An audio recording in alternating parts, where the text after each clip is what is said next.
Oke, jadi kita mulai aja untuk sesi 5 days free class pada malam hari ini di kelas Python. Sebelumnya aku ucapin terima kasih banyak buat Michelle, Disa karena sudah join. Kemudian ada Ikrok Wahyu juga. Ikrok kayaknya kemarin sempat join ya. Kemudian malam hari ini join lagi. Aku ucapin makasih banyak. Semoga ilmunya bermanfaat walaupun cuma basic-basic aja yang disampaikan, tapi at least bisa dapat ini ya, dapat gambaran terkait materi-materi di kelas Python. Oke, wah ini by the way kayaknya apa Witri School ada ini ya update apa tampilan ya. Jadi ada kayak semacam ini checklistnya ini di sini gitu. Oke. Jadi kita mulai aja. Kemarin kita udah sempat membahas tentang class and objects ya. Nah, jadi malam hari ini mungkin kita akan membahas lebih lanjut lagi mengenai modul ya. Nah, jadi aku mulai aja. Sorry. Pertama-tama apa itu modul? Nah, jadi sebenarnya di Python itu ada sistem modular ya. Yang dimana tuh modular itu adalah sama dengan konsep library gitu. Jadi kita bisa membuat kayak semacam pustaka yang terdiri dari berbagai sintaks gitu ya, sintaks tertentu di dalam satu file itu nanti ada banyak function maupun class object yang bisa kita gunakan untuk diimplementasikan ke file yang lain gitu atau di modul yang lain gitu. Jadi kita bisa sambil apa ya, ibaratnya itu kayak mengimpor gitu, impor modul tersebut di apa di modul yang lain gitu seperti itu. A file containing a set of function you want to include in your application. Jadi filenya itu apa ada function-function yang include ya. Nah, cara untuk membuat sebuah modul itu sebenarnya sama aja kayak kita membuat sebuah file yang berekstensi .py seperti ini ya, eh, ekstensi Python gitu. Kemudian nanti di sini kita bisa menuliskan function seperti biasa gitu. Nah, aku contohin aja ya langsung ya. Kayak aku buka text editor, kemudian di sini aku coba ini ya langsung buatin aja mungkin di folder Edward ya. Nah, di sini aku buat satu file. Filenya itu namanya contoh apa modul.py seperti ini. Nah, kemudian aku bikin apa namanya function ya, diawali dengan def seperti ini. Ntar aku close dulu ya. Def, terus misal aku mau membuat function untuk menambah sebuah bilangan. Jadi aku kasih namanya add ya seperti ini. Titik dua, kemudian aku kembalikan nilai return. Nah, misalkan di sini aku bikin argumen ya antar dua argumen gitu yang akan dijumlahkan. Di sini A tambah B. Nah, seperti ini. Nah, ini sudah menjadi sebuah modul sebenarnya gitu secara nggak langsung. Nah, nanti kita tinggal memanggil modul ini di file yang lain gitu. Nah, ini misalkan ya, aku mau bikin satu modul yang isinya itu untuk apa? eh, untuk mengoperasikan dua bilangan. Nah, ini aku sebutnya kalkulator ya. Kalkulator.py seperti ini. Nah, terus aku punya modul, bukan modul ya, aku buat satu file lagi gitu. Misalkan namanya main.py seperti ini. Nah, di dalam main.py itu kita bisa import kalkulator. Nah, seperti ini. Aku tinggal import kalkulator. Nah, ini seperti ini ya penulisannya. Kita import modulnya seperti ini. Terus kita bisa panggil functionnya gitu untuk kita eksekusi. Gitu, seperti ini. Kalkulator.py. add. Aku pengen menambahkan antara dua bilangan gitu. Misal angka 5, 10. Nah, tadi di add itu kan ada dua argumen ya yang diisikan. A, B. Berarti di sini 5,10 gitu. Nah, ini langsung aku print aja ya. Karena nilai yang dikembalikan itu adalah penjumlahan antara argumen 1 dengan argumen 2 gitu. Nah, ini aku coba bikin seperti ini, terus aku coba jalankan. Sebentar ya. Ini aku pakai terminal yang dibawa, yang bawaan ini aja ya. Sebentar. Bawaan apa? Text editornya. Edward. Sorry. Object not found. Oke, letaknya itu ada di mana ya? Aku coba cek dulu ya, teman-teman. 8112 sepertinya. Oke. Jadi htdocs-nya keluar dulu. JD XMPP 8112 Oh, ini ada kelebihan. Sorry.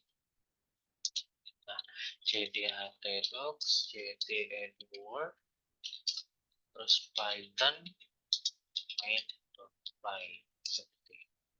Nah, jadi nanti langsung muncul nih di sini yang di print hasilnya 15 gitu. Iya, oke Rizky. By the way, kita lagi bahas tentang modular ya. Modular itu yang ada di sini, Python modules. Jadi kita bisa membuat sebuah pustaka gitu, pustaka codingan, yang dimana nanti kita bisa menggunakan itu di file yang lain. Kita tinggal impor filenya aja gitu. Nah, sebagai contoh aku bikin ini ya, kalkulator.py seperti ini. Ini ininya apa, library-nya gitu, modulnya. Nah, modulnya ini aku impor di main.py, terus aku gunakan ininya apa sih namanya, functionnya gitu. Di sini ada function add gitu. Nah, nanti bisa digunakan di main.py gitu. Ibaratnya gitu. Nah, seperti itu ya. Nanti bakal muncul hasilnya 15 nih. Bisa langsung di print gitu hasilnya. Terus aku mau coba lengkapin ya isinya. Jadi ada yang buat apa, pengurangan ya. Substitute,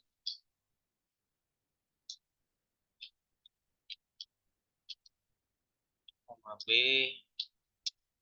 return A kurang B, seperti ini. Terus aku bikin yang perkalian sama yang pembagian ya. Berarti multiplication sama division. Nah, ini berarti dikali sama, mungkin bisa langsung penerapan kelas dalam modul Kak, biar dia bisa praktekkan dan pelajari langsung. Oh gitu, oke, bisa. Bentar ya. Boleh, nanti aku buat yang versi kelas juga. Nah, ini add, substitute, multiplication, division, ini aku bisa langsung panggil aja di sini. Nah, ini substitute, subtract ya, subtract. Nah, ini subtract, multiplication sama division,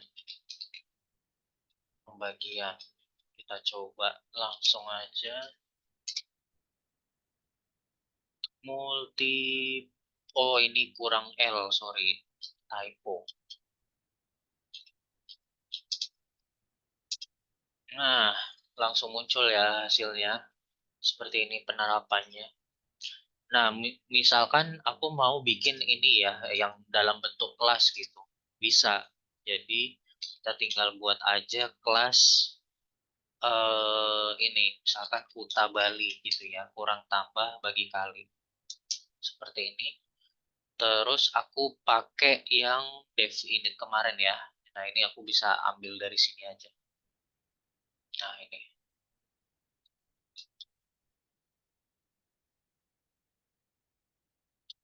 Pakai dev init seperti ini. Terus ini misalkan apa A sama B ya. Atau apa ya? Ya boleh A sama B dulu aja.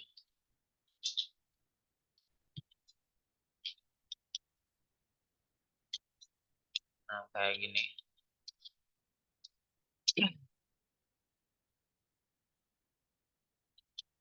Aku langsung coba ambil Kuta Balinya di sini.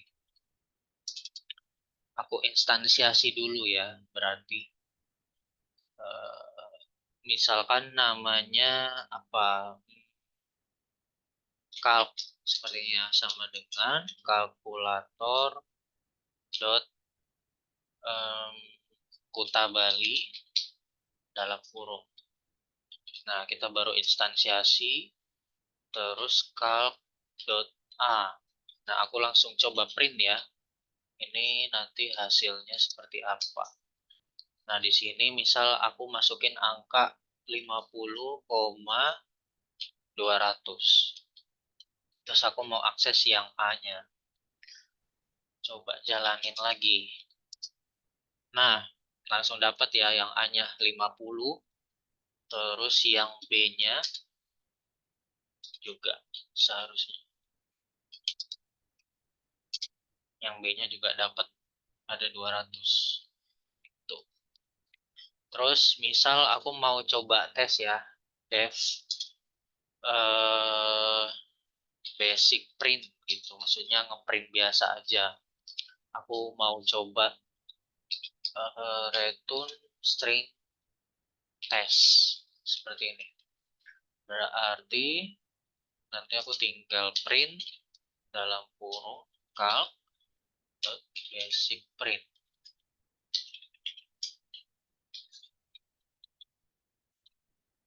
Coba jalanin. But one was given. Oh, sorry. Basic print dot a dot basic print line 11 ya. Oh, ini cuman satu yang diberikan. Oh, ini harus pakai text note. Oke, kita coba dulu ya untuk yang oh iya, sorry, kelupaan pakai self ya. Sorry, sorry, sorry. Kan harus pakai self ya. Nah, ini. Wajib pakai self ya. Iya benar. Iya, di sini pakai self init buat initnya. Nah, ini juga pakai self semua kalau buat untuk apa? Function ya. Nah, ini. Oke, thank you. Apa Rizky? Sorry. Nah, ini ya, kurang lebih seperti ini. Apa untuk penerapannya kalau pakai kelas, jadi cukup sederhana banget sebenarnya. Sorry, aku ini quit. Ini aku update dulu sebentar ya Visual Studio Code-nya ya, sambil aku jelasin. Nah, jadi sebenarnya cukup sederhana. Kita tinggal initiate aja kelasnya, kemudian nama kelasnya apa, titik dua, kemudian kita bikin dev init buat konstruktornya, kita masukin nama, umur, dan sebagainya ya. Mau dibikin sebanyak apapun bisa. Terus kita bisa menambahkan function juga di dalamnya gitu. Nah, ini sebenarnya implementasinya aku langsung hybrid. Jadi kalau kita mau membuat sebuah modul, itu bisa langsung dibuat dalam bentuk kelas ini aja. Nah, bisa misalkan nih, ini kan kalkulator ya. Nah, kalkulator itu kan macam-macam ya. Ada yang untuk ini Kuta Bali, ada juga yang buat ini apa scientific. Scientific itu misal apa ilmiah gitu, kalkulator ilmiah yang pakai log, terus yang pakai apa pi dan sebagainya buat menghitung gitu. Nah, itu bisa langsung dibuatin kelasnya aja masing-masing gitu. Jadi nanti ketika kita mau menggunakan apa untuk keperluan menghitung basic, ya udah nanti kita tinggal pakai kelas yang ini, kelas yang Kuta Bali. Tapi kalau buat perhitungan yang lain, ya udah nanti kita bisa pakai eh, apa di kelas yang lain gitu. Nah, ini jadinya aku coba masukin aja ke dalam kelas ya. Nah, ini aku ganti seperti ini jadinya. Tapi ditambahin cells di sini.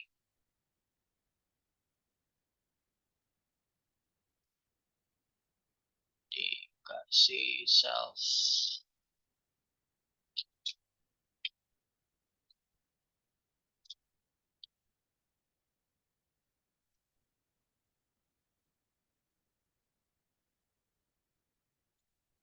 Nah, seperti ini kita bisa kasih self langsung. Supaya konsisten ya, bisa dikasih non. Oh iya, bisa. Vector seperti ini ya. Nah, oke ya, bisa. Oke, thank you masukannya apa Rizky gitu. Terus ini misalkan mau dibikin apa ya, lebih proper gitu namanya. Basic ya basic gini aja ya. Coba kita cari yang ini ya, scientific ya di ini. Scientific kalkulator.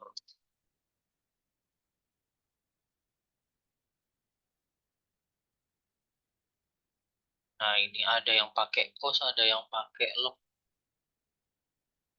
ada yang pakai akar juga. Aritmatik. Oh iya, boleh aritmatik.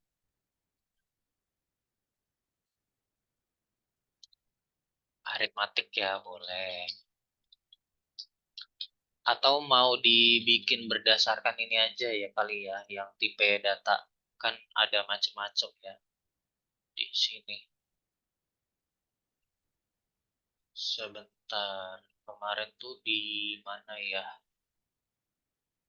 Data type jenis-jenisnya. Ada yang aritmatik, kemudian ada yang ada di sintaks ya. Comments, variabel, pastry, numbers. Oh iya, ada di numbers kayaknya. Ini buat conversion, random casting. Di mana ya kemarin ya, yang aritmatik, terus ada boolean, terus ada ini apa, yang logical. Aku agak lupa. Sintaks di operator ya. Oh iya bener, di operator, sorry. Nah ini, ada di operator, mungkin bisa ngikut ini ya. Terus kita bikin yang modulus, eksponensial, sama floor division. Kita buatin aja, seperti biasa.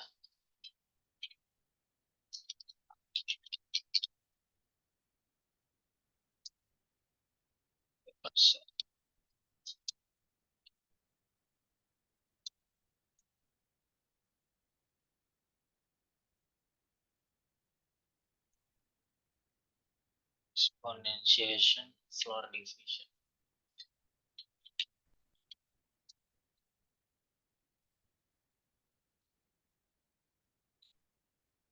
Nah, seperti ini. Terus kita buatin lagi contohnya assignment.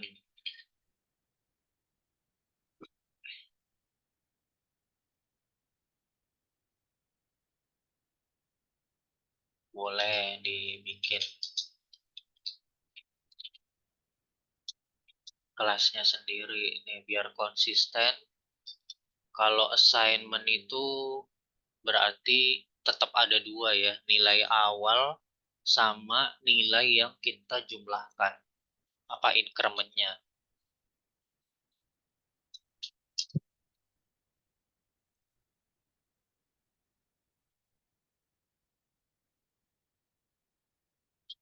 Kita lihat yang ini sebutannya apa ya?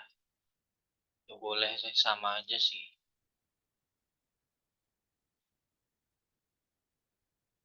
Sama kayak add juga. Aku coba ngambil satu contoh aja ya. Add terus ya bisa di super juga, betul sekali. Ini aku coba buatin yang masing-masing dulu ya. Soalnya pembahasan kita masih masih modul. Bisa pakai A plus sama dengan B. Nah, kayak gini sih, tinggal ditambahin, ditambah-tambahin aja. Gitu.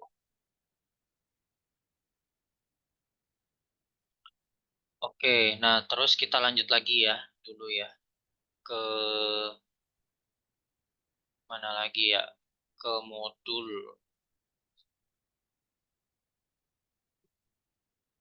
Nah, terus di dalam modul itu juga selain apa? Selain function, kita juga bisa mengendalikan value dalam bentuk dictionary seperti ini. Nah, dictionary-nya ini apa sama formatnya seperti yang kemarin. Jadi bisa dibikin aja dalam bentuk objek seperti ini. Terus kita bisa langsung akses juga. Nah, itu contoh misal di aritmatik itu kita punya value apa ya? Eh, pakai person satu ini aja. Atau langsung di luar dulu aja ya. Nggak usah di dalam. Nah, ini. Kita langsung bisa ngakses di sini. Print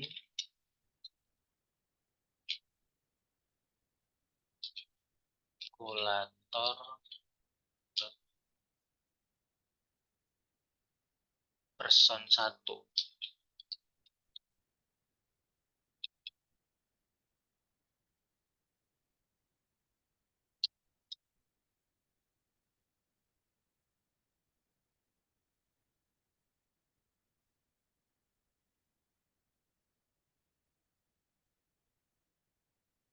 Python my.py. Oh, nggak bisa ya. Ini harus diganti. Soalnya ini increment ya. Coba kita ganti dulu untuk yang di mana tadi? Operator ya.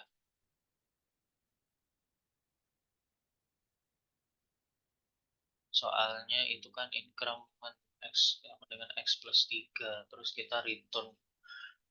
Oh, iya, iya, iya. Berarti gini aja. A plus sama dengan B. Yang di return A. Atau gini. C sama dengan. Oh, enggak. Bener kayak gini. Kita coba jalanin ya.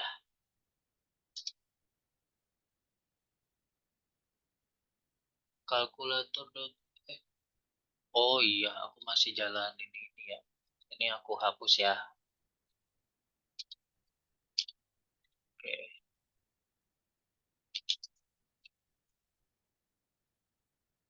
Asno atribut Kutabali. Kutabali ini aku ganti jadi aritmetik dulu. Terus basic print juga ya udah nggak ada. Jadi aku hapus aja. Oke. Nah, ini bisa langsung ngereturn ini juga ya, apa objek gitu. Objek atau dictionary. Kalau di Python namanya dictionary, sorry. Aku biasanya bilangnya objek, soalnya itu familiar sama JavaScript. Gitu. Nah, sebenarnya simple banget ya untuk pengaplikasian modul itu. Jadi nggak muluk-muluk seperti JavaScript. Kalau JavaScript itu kita harus apa dalam penggunaan impor itu perlu dibikin IS6 dulu ininya apa jenis apa functionnya sintaksnya gitu ya. IS6 terus kalau pakai IS5 itu pakai AMD itu jadi di Python itu ya cukup impor aja gitu buat semuanya gitu. Soalnya emang Python kan lumayan ini juga ya apa lumayan baru gitu. Kalau JavaScript kan emang sistem konsep modularnya itu udah sejak lama bisa dipakai. Jadi seiring berjalannya waktu baru mereka pakein impor supaya kita bisa pakai impor gitu. Maksudnya kita pakai keyword import ini. Jadi lebih simpel. Nah, di Python itu udah apa? Udah memakai konsep itu. Renaming modul. Nah, ini renaming modul nih kita bisa pakai as seperti ini supaya kasih alias gitu ibaratnya. Misal as C gitu. Nah, nanti kita tinggal pakai C di sini. Jadi bukan kalkulator lagi. Buat mempersingkat aja sebenarnya.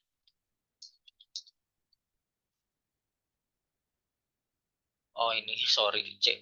Nah,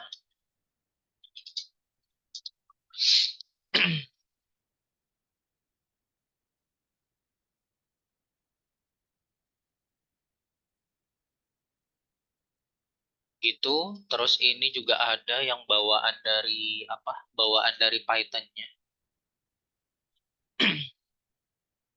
Kak, bedanya library dan modul. Bedanya library sama modul ya. Sebenarnya itu sama aja sih. Apa Rizky? Yang nanya siapa sih? Rizky ya. Sama aja Rizky. Library sama modul. Itu sama.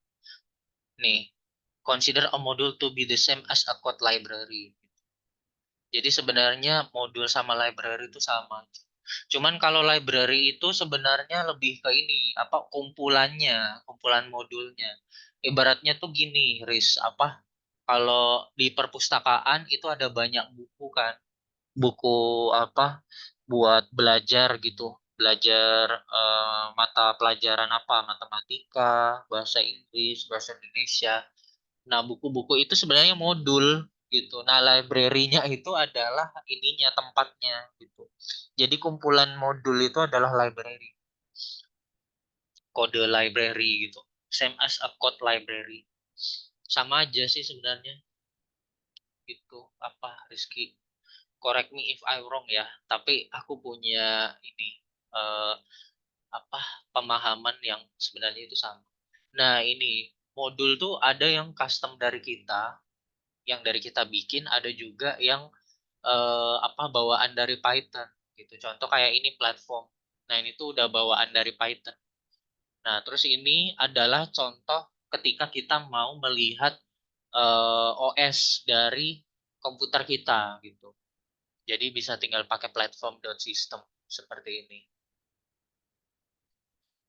Kayak gitu ya. Jadi bisa langsung dipakai. Terus ada yang lain juga, ada math. Math itu sebenarnya lebih kompleks lagi daripada modul kalkulator yang kita buat tadi gitu. Bisa buat apa menentukan ini nilai-nilai rata-rata dan sebagainya itu bisa pakai math. Berarti library itu sekumpulan prosedur fungsi-fungsi dasar yang kompleks didesain sebagai rupa untuk kebutuhan dan tujuan tertentu. Iya, iya, iya. Ini banget ya, apa namanya formal banget bahasanya. Rizky, Rizky dari mana aslinya? Formal banget bahasanya. Tapi nggak apa-apa, iya bener itu pernyataan yang benar. Sedemikian rupa untuk kebutuhan dan tujuan tertentu. Nah, using the dir function. Terus ada juga yang bawaan dir gitu. Wah, ini apa folder-folder dari sistemnya kita ya. Ya, sistem core-nya gitu. Pakai dir, kemudian dalam kurung platform. Platformnya itu kan kita platform Windows ya. Nah, terus nanti bakal muncul semua nih apa folder sistem gitu. Nah, tapi kalau ini kayaknya nggak terlalu ini ya kita bahas di sini. Karena ini udah masuk ke sistem import from module. Nah, ini juga bisa langsung pakai from. Nah, jadi from ini kayak ibaratnya tuh kita mau apa? eh ma, apa? eh Menginitiate secara langsung gitu nama ininya apa sih? Nama variabel maupun kelas maupun function yang ada di modul ini gitu. Nah, sebagai contoh, misal aku mau langsung pakai aritmetik gitu. Nah, berarti nanti aku tinggal bikin aja seperti ini. From kalkulator import aritmetik kayak gini. Terus aku tinggal manggil aja di sini, nggak usah pakai C lagi. Bentar, setauku bisa person juga di sini. Person satu, langsung dua gitu. Nah, ini bisa langsung seperti ini ya. From kalkulator, import arithmetic, person satu gitu. Langsung dipanggil di sini. Jadi kita nggak perlu manggil di bawah gitu. Biar lebih simple, guys. Itu ya. Kita lanjutkan lagi.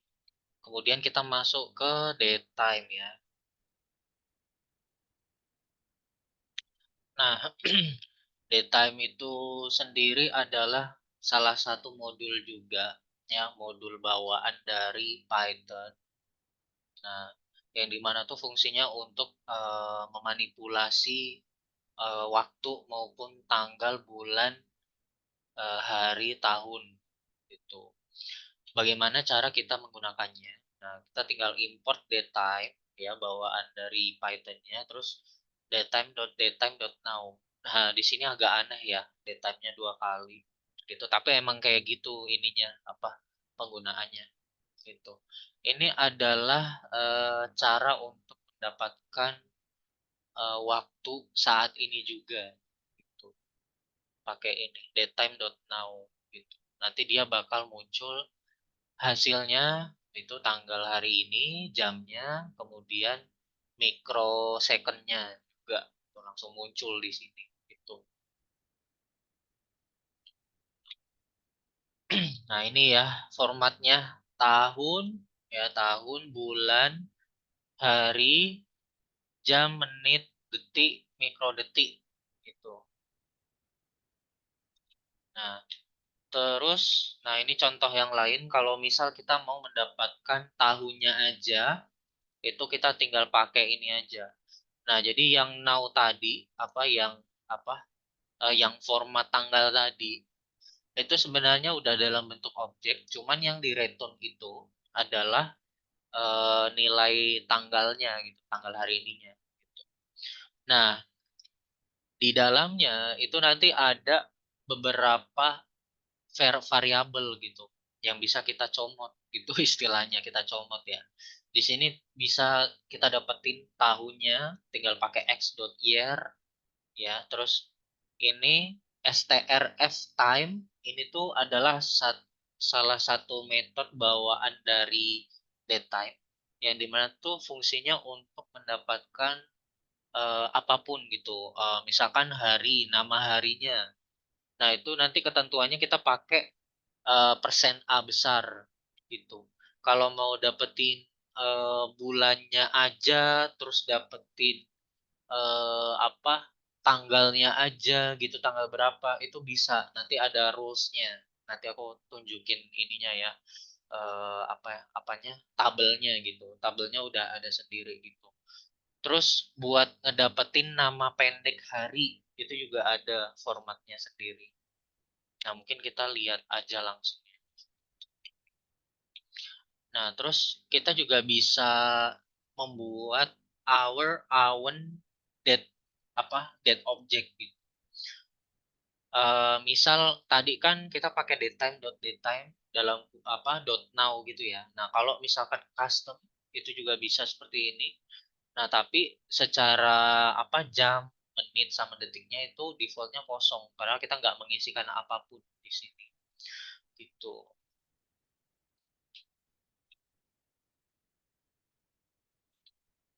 Nah ini ya strf time method ini untuk apa memberikan format tanggal yang bisa dibaca gitu.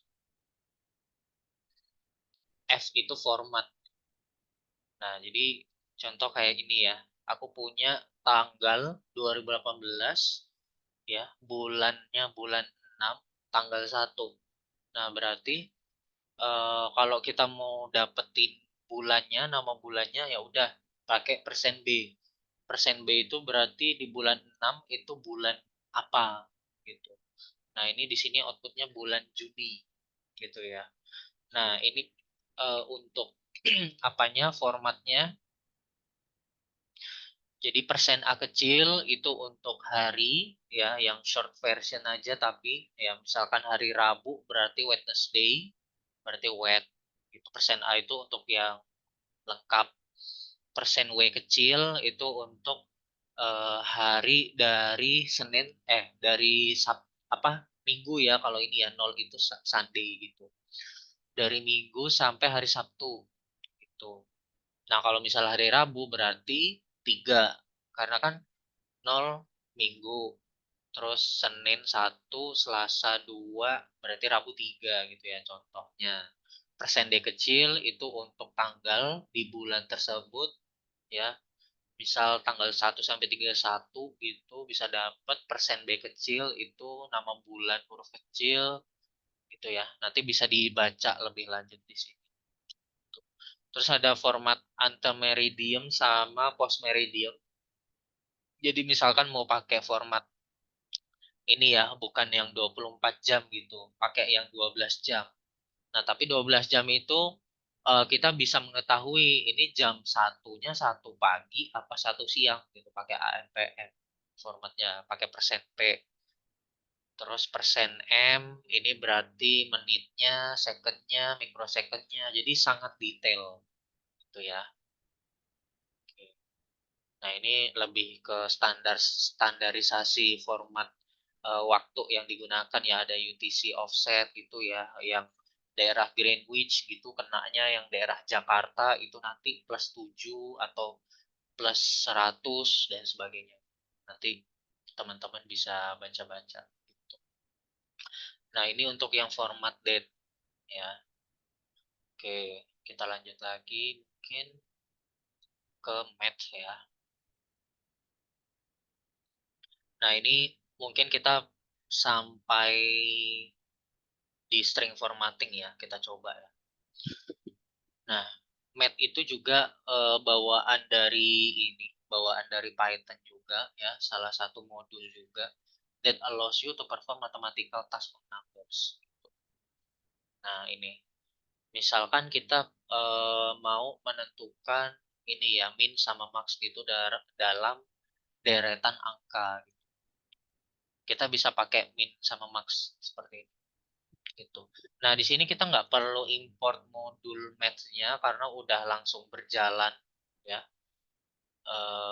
berjalan di Python-nya. Nah, tapi kalau mau pakai math bisa langsung pakai import math seperti ini gitu. Untuk yang min sama max itu udah langsung gitu. Bisa kita panggil gitu. Nah, ini untuk menentukan nilai paling kecil di antara deretan angka gitu. Nah, seperti itu. Bisa langsung. Absolut itu berarti kita mau mengkonversi sebuah bilangan itu yang negatif itu supaya jadi positif seperti ini simpelnya ya. Terus POW itu untuk perpangkatan ya sama kayak bintang 2 kali sebenarnya. Ya, jadi bisa pakai POW juga. POW dalam kurung 4,3 berarti 4 pangkat 3. 4 kali 4 16 kali 4 lagi 64. Terus ada math modul juga. Nah, kalau kita mau menggunakan ini akar ya, pakai SQRT itu metode SQRT 64 berarti akar 64 itu berarti 8. Nah, defaultnya adalah hasilnya itu bentuknya float gitu. Kalau kita mau dalam bentuk integer, bilangan bulat, ya udah nanti kita tinggal pakein int dalam kurung x gitu sih. Itu. Nah, cuman kenapa defaultnya float? Karena kadang-kadang tuh akar itu hasilnya koma gitu ya. Makanya defaultnya pakai ini float gitu desimal. Matsale itu berarti untuk apa? Pembulatan ke atas.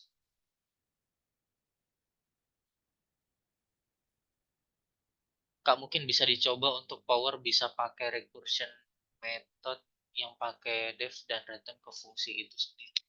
Power bisa pakai recursion method yang pakai def dan return ke fungsi itu sendiri. Maksudnya gimana itu? Contohnya gimana itu Rizky?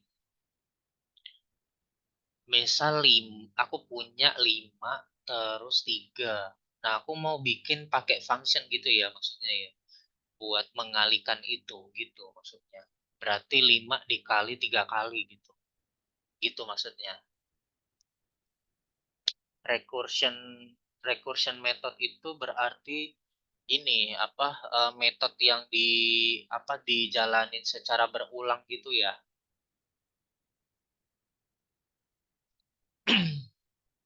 Ketika dia belum ini apa belum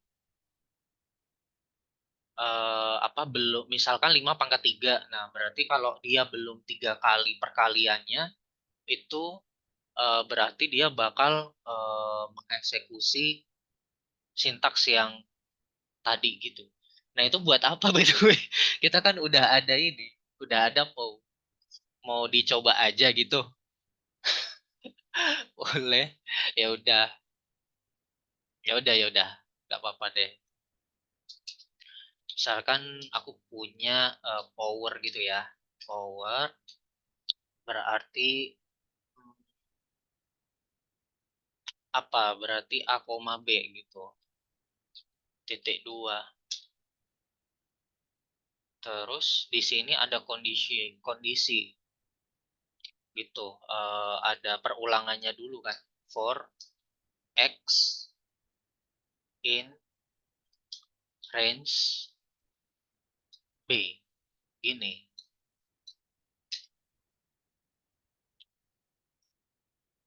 Terus aku punya misalkan bilangan C ya.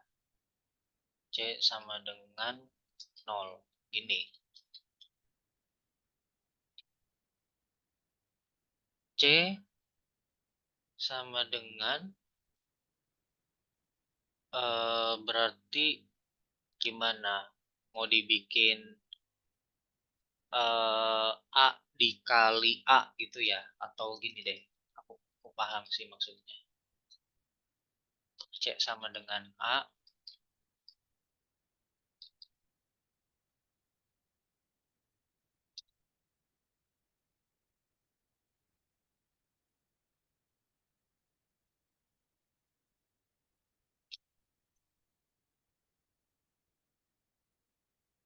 Ini kah maksudnya sebentar coba ini berarti yang diretun adalah nilai C-nya.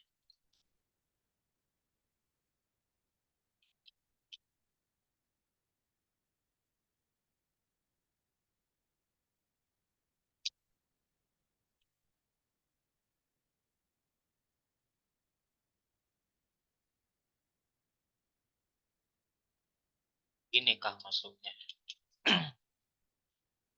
Coba ya, aku lihat yang di for loops ya, yang pakai range itu.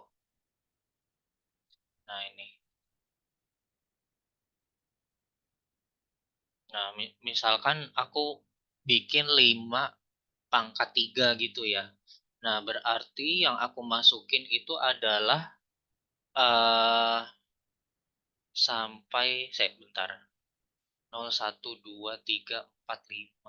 Itu kan berarti 6 kali. Nah, berarti di sini sorry. Nah, berarti di sini adalah yang aku masukin 3. 3 itu berarti 0, 1, 2 gitu ya, benar ya. Di sini 3.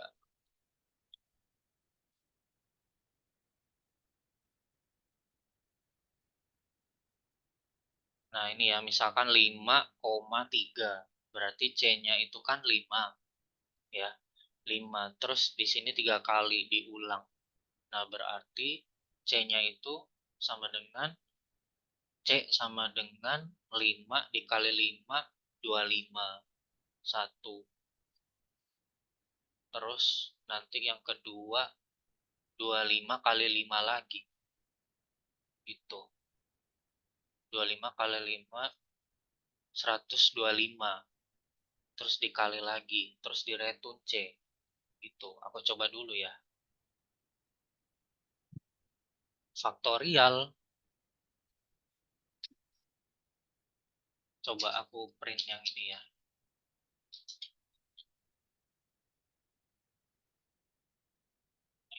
Langsung aja power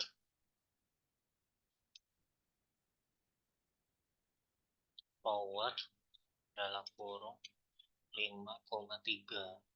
Gini kah? CLS 625. Kayaknya masih salah. 5 pangkat 3 itu kan berarti 5 kali 5 kali 5 125 ya. Nah, berarti seharusnya adalah B-nya dikurang 1 di sini. B B min sama dengan B min sama dengan 1. Ini ya.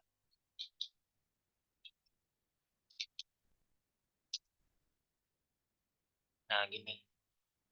Udah benar kan? 125 kan 5 pangkat 3. Terus misal 2 pangkat 5. 32, benar ya? 2 kali 2, 4. 4, 4 kali 2, 8. 8 kali 2, 16. 16 kali 2, 32. Gitu ya maksudnya. Katanya beda nih. Bukan power tapi faktorial. Faktorial itu kalau nggak salah yang ini ya. 1, 1,2, apa sih yang aku agak lupa faktorial by the way. Sorry. Aku coba sambil browsing ya. Iya, yang power udah bener kan? Iya, iya, iya, iya. Coba ya. Sorry, sorry. Aku agak lupa. 3 kali 2 kali 1. Oh, gitu. Oh, iya, yang faktorial ya. Ya udah, kita coba ya. Aku, oh, iya, iya, iya, iya. Ya udah, kita coba bikin ya di sini. Def faktorial berarti cuman satu angka aja ya. Cuman satu angka kan yang dimasukin ya, bener ya? Iya ya, sorry, sorry, sorry. Berarti anggaplah nilai yang dikembalikan itu adalah B ya. Berarti B sama dengan A. Atau sama dengan, ya boleh deh sama dengan A deh, gak apa-apa. Terus di looping berarti ya for X in B ya. For X in B seperti ini, in range ya. Sama sih kayak tadi. Tapi kalau ini sebenarnya pengurangan sih. Kayaknya tepatnya pakai while deh. While B eh, kurang dari satu ya berarti. While B kurang dari satu, maka eh nanti dibikin, ya B sama dengan A bener ya. B kurang dari satu, berarti A itu sama dengan A di, oh sorry, berarti B kurang dari satu, berarti kita langsung ngurangin B-nya ya. Berarti B min sama dengan satu. Langsung kita kurangin satu, terus A Itu berarti sama dengan A dikali B enggak sih? Gini enggak sih? Nggak tahu. Absennya ya. Tungguin ini ya admin ya. Biasanya adminnya ini apa? Ke ini apa sih namanya? Ke breakout room. Apa Elsa? Mohon ditunggu ya. Terus return gini enggak sih? Aku nggak tahu juga sih. Nah, ini misalkan ya faktorial 5 berarti 5 B. B sama dengan 5 ya. Nah, B-nya itu kurang dari satu maka dia akan berhenti gitu. Nah, B-nya di min sama dengan satu berarti A sama dengan A dikali B. Itu berarti kan apa? A 5 dikali 4 yang pertama. Terus di looping lagi. B-nya udah jadi 4 dikurangi satu jadi 3. Berarti tadi yang 5 kali 4 itu dikali 3 lagi. Aku coba ya. Nggak tahu deh benar apa salah. Coba.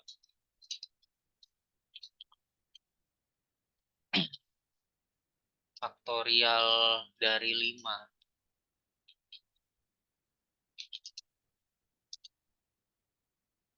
Factorial is not defined. Oh, sorry. Ditambahin di sini ya. Faktorial.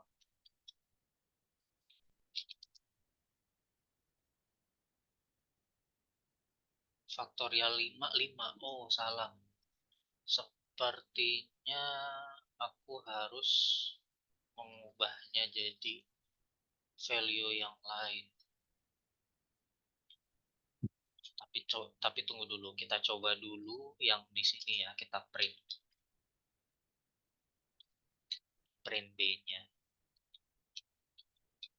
CLS.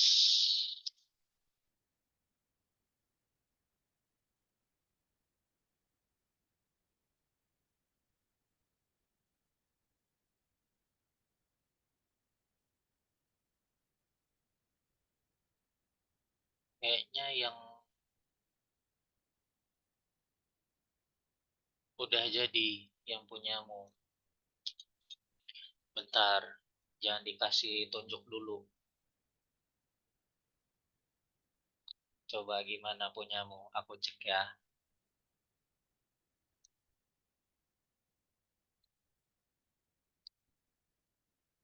Online. Oh iya, bisa, bisa sih kayak gitu. Def factorial. Ya, bisa. Nah, itu udah jadi. Ya udah, ini aku coba bikin yang versiku ya. Sebentar. CLS.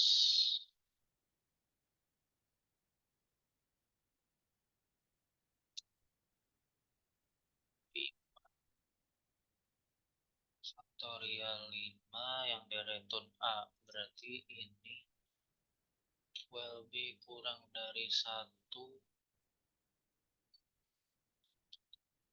Oh iya, ini salah. Harusnya lebih besar dari satu ya. Lebih besar dari nol ya. Kayaknya sih. CLS. Nah ini. 4, 3, 2, 1. 5, 4, 3, 2, 1, 0.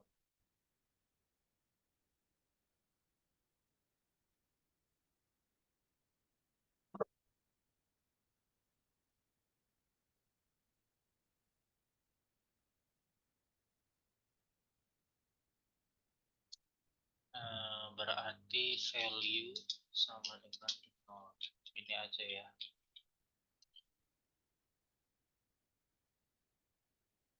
Sama value. A sama dengan A kali B.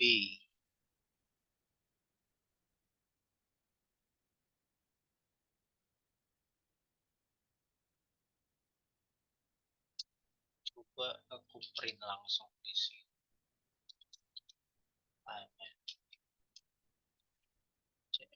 S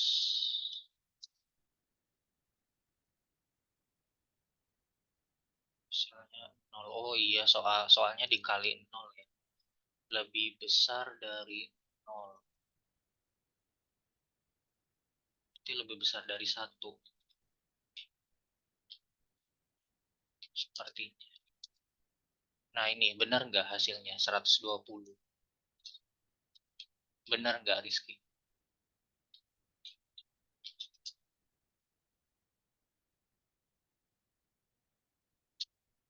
Nah ini 120 kan 5 kali 4 berarti berapa? 5 kali 4 itu 20. 20 kali 3 berarti 60. 60 kali 2 120. 120 120 kali 1 120. Benar kan? Gini kan? Oke. Misal 10.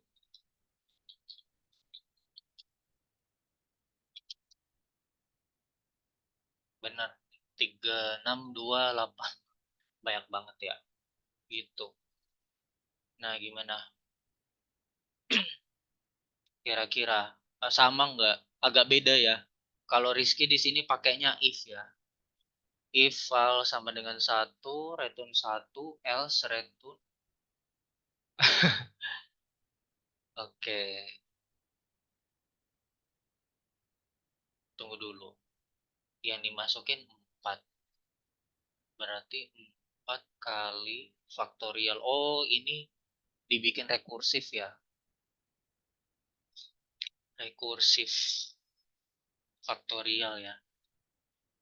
Val dikali faktorial dalam kurung val min 1.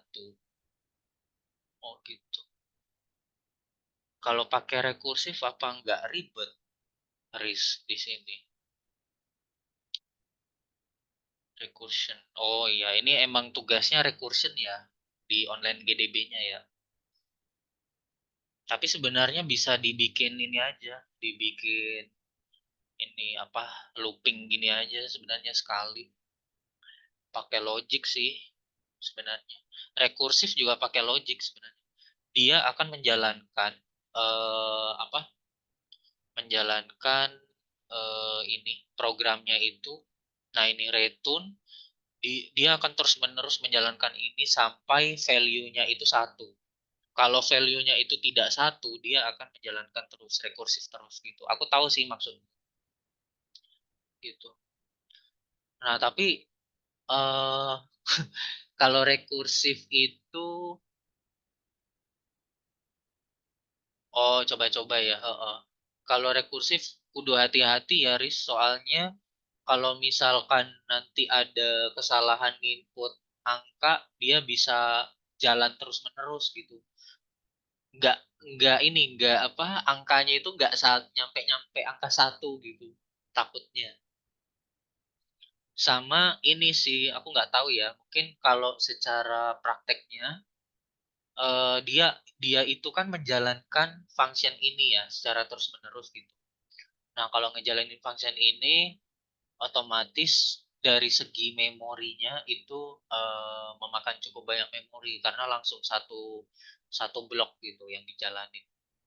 Nah, kalau misalkan pakai looping itu ya cuman beberapa blok aja. Nah, ini mungkin satu blok dia dia akan ngecek terus. Tapi nggak apa-apa sih ini juga benar. Kalau secara ini ya, secara logiknya. Jadi ada banyak cara menuju Roma ya, teman-teman. Bisa pakai langsung perulangan seperti ini, bisa rekursif juga gitu.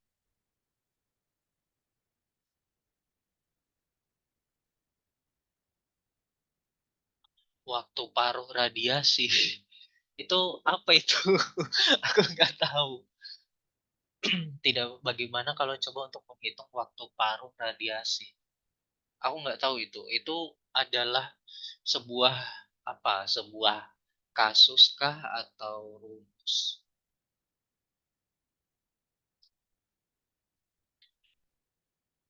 Bisa dikasih contohnya mungkin Kak. Waktu paruh radiasi itu gimana maksudnya? Itu tugas kuliahmu, Riz, ya, kayaknya. Kamu tanyain di sini. Tapi nggak apa-apa sih, jadi belajar. Aku mau bahas tentang JSON sebenarnya, tapi ya udah, nggak apa-apa. Ini kita bahas di hari kelima ya, jadinya. JSON ini berhubungan sama apa file sebenarnya, file JSON. Nanti kita akan coba untuk apa meng apa eh, mengkorek ya, apa sih gitu modul JSON gitu. Nah, ini sebenarnya adalah sebuah string ya. Ini contohnya aja ya, singkatnya ya. Yang dimana string ini itu bisa kita konversi jadi bentuknya dictionary. Nah, misalkan di sini aku punya string JSON ya, string dictionary gitu. Nah, kalau kita mau mengakses datanya itu nggak bisa, karena ini tuh ibaratnya itu dibacanya itu string teks gitu. Nah, nanti kita bisa konversi string ini itu menggunakan .loads ya. Dalam artian tuh kita ngeparsing string ini, kemudian nanti dia langsung bentuknya itu dictionary. Nah, ini bentuknya langsung dictionary, terus kita bisa mengakses value value yang ada di dalam dictionary itu langsung bisa. Kalau misalkan nggak dipakein loads gitu, gimana? Dia nggak akan bisa untuk dibaca seharusnya. Error karena dia tetap kebacanya string gitu. Kalau kebacanya string ya udah berarti apanya indeksnya ya udah 0 1 2 gitu. Nah, ini indeks ke 0, terus indeks ke 1. Indeks ke 1 itu berarti yang ini ya. Terus indeks kedua, ketik tuh guys. Nah, ini sebenarnya kita bisa masukkan ke dalam sebuah apa ya? Notepad atau file bentuknya JSON, terus kita bisa nge-load JSON-nya itu supaya kita baca. Seperti itu, guys. Berhubung udah jam 9.15, aku paling udah sudahi untuk materinya. Nah, paling sekarang masuk ke sesi tanya jawab. Nah, by the way, aku agak penasaran nih sama ininya pertanyaannya, Rizky. Menghitung waktu paruh radiasi itu aku belum tahu tuh maksudnya gimana. Kak, aku bisa ngasih jalan tembus sih sebenarnya, tapi pasti kalian udah cukup tahu sih. Jalan tembusnya itu adalah menggunakan AI, ChatGPT. Itu bisa dilakukan. Tapi yang perlu diingat adalah sekalipun kita pakai ChatGPT, sebaiknya kita perlu pemahaman juga terhadap terhadap apa yang kita kerjakan gitu. Waktu paruh radiasi itu tidak pernah henti iterasinya ketika benda benar-benar tidak menuju nol mutlak 0,0. Ketika benda benar-benar tidak menuju nol mutlak 0,0 sekian. Jadi rumusan half time decay itu oh sebentar, half time decay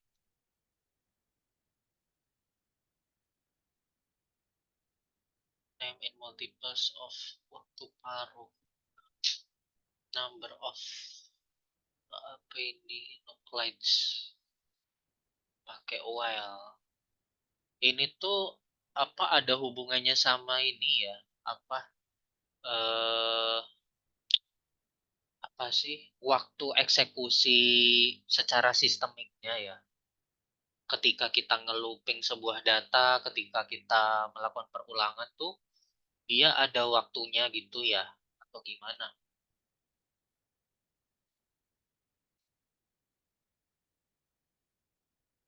Oh, gitu. Masuk ke sistemik ya berarti. Kamu lagi meneliti apa? Apa Rizky? Substance timeline half-life formula.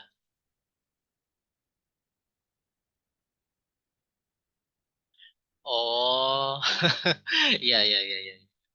Waktu kan sumbu X, iya periode, frekuensi. Seperti np.arrange atau pakai NP itu berarti pakai modul nampai ya maksudnya ya.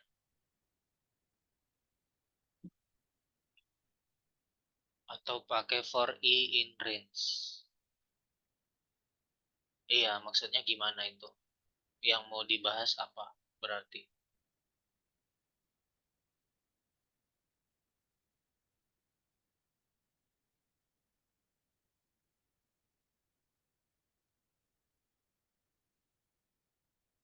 Ini apa ada hubungannya sama skripsinya Rizky ya? Jangan-jangan. Coba ya, aku coba. Oh, udah lulus. Ya udah, coba aku ini ya, coba aku browsing ya. Waktu paruh radiasi. Adanya radioaktif di sini. Itu dapat istilahnya dari mana? Bahasa Indonesia, bahasa Inggrisnya apa itu waktu baru? Half time ya. Half time frekuensi, jangan-jangan. Frekuensi, frekuensi itu F. F sama T. Frekuensi itu seperti, setauku.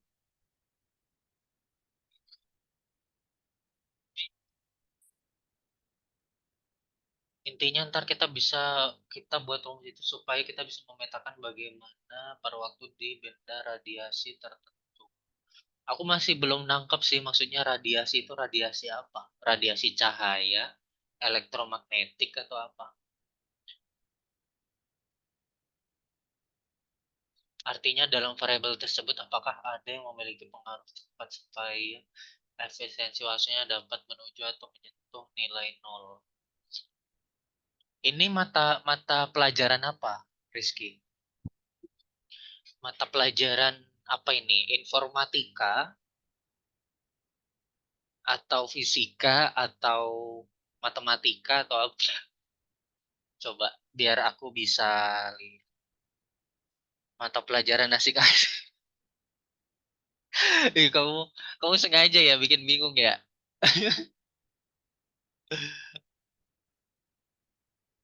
Enggak ini menarik ini. Aku tipikal orang yang penasaran soalnya. Teman-teman yang lain by the way kayaknya ini ya apa tertarik juga ini. Scientific programmer kita sama-sama bisa programmer tapi beda bidang. Iya, beda bidang guys.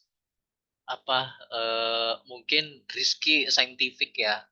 Tapi boleh dong ajarin aku gitu yang scientific programmer itu kayak gimana sih? Pakainya Python juga nggak? Apa Rizky? Buat sharing-sharing juga gitu sekalian. Yang versi Pythonnya mungkin bisa share ke aku gitu kayak gimana implementasinya scientific programmer ya coba scientific programmer.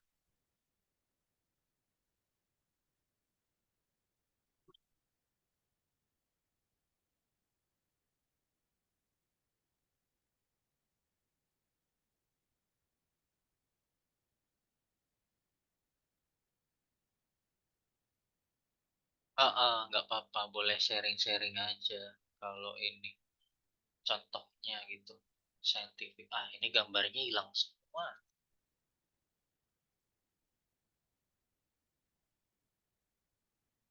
Scientific programmer itu menarik loh, lumayan menarik. Soalnya matematis. Aku suka banget matematis. Aku dulu soalnya bikin ini. Oh, copyright ya. Oh ya udah nggak usah. Oh iya, by the way, aku closing dulu aja ya ini sesinya. Untuk sesi apa Five Days Free Class pada malam hari ini. Terima kasih banyak buat teman-teman yang sudah hadir. Jadi aku ini aja ya, aku closing aja. Selamat sore, selamat istirahat, thank you. Aku stop recording aja.